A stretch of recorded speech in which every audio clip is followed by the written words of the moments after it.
Message to teachers. The very first thing that each teacher should wonder about every child that enters her classroom is, why are you here? This may seem like a rhetorical question, but it is not. Each child is in a teacher's classroom for a multitude of reasons that are not immediately known to the teacher. I came to school to ensure that I would at least get 2 meals a day, which was breakfast and lunch, because dinner in my household was not guaranteed. This was my primary reason. I also came to school to escape the harsh reality of being a neglected child whose father was not around and whose mother was an intravenous drug user. So I could care less about books that read "See Jane Run" when my father was actually on the run. School provided me with at least 8 hours of solace, and in the process, I might learn something. There were a few teachers who over the course of time came to understand my situation and provided comfort that went way beyond learning my ABCs. These were the teachers that I worked really hard for in spite of my domestic situation. They showed that they actually cared for me and I didn't want to let them down. I did well in school so that my mother wouldn't have to come there. How crazy is that? I knew that if I excelled, that there would be no reason for her to show up and embarrass me by leaning and nodding all over the place, looking like a drug addict in front of all of my friends.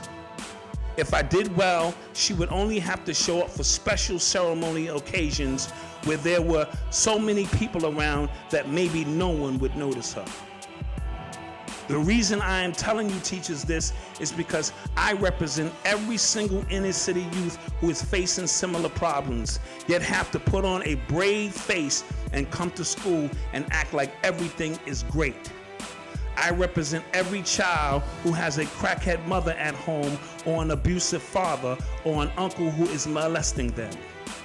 I represent every child who has domestic issues that make learning academically challenging. Our children are constantly in survival mode. Very few are able to come to school with a clear mind and focus and ready to learn the lessons of the day.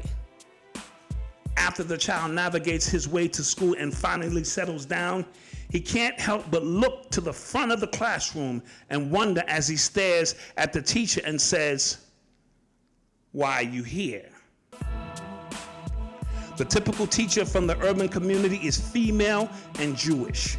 Not only does she not live in the community, her own children would never be caught dead going to school in our neighborhoods. These Jewish women are so far removed from the urban experience that it is a disservice to have them even attempt to teach our children anything. In order to teach the child, you must first be able to understand and reach the child.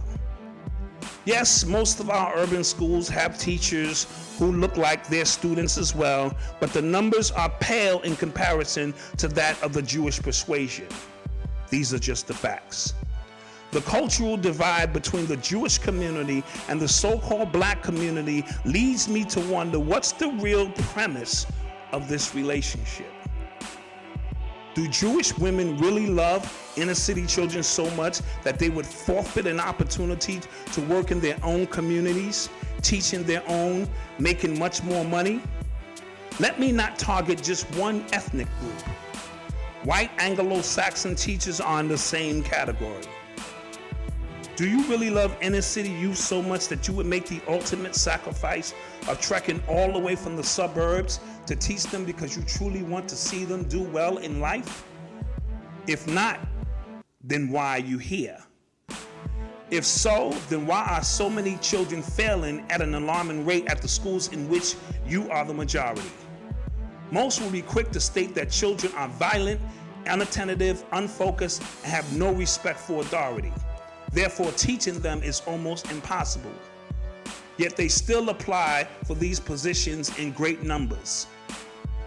If I didn't know any better, I would say that it's not about teaching our babies more than it's about monitoring, miseducating, and culturally confusing them. I'll ask the question again, white teacher, Jewish teacher, Why are you here? This is not a racist rant. You would never allow minorities to flock to your suburban towns and teach your children. Never. How would it feel to walk through the halls of your child's schools and see nothing but black men at the head of the class teaching your babies about their history and preparing your children for the future? I didn't think so. In order to teach our children, you must first love our children, understand our children, relate to our children, want the absolute best for our children, and most importantly, look like our children. This is the prerequisite to even be considered for the position of an urban teacher in urban communities. So I will ask the question for the last time. Why are you here?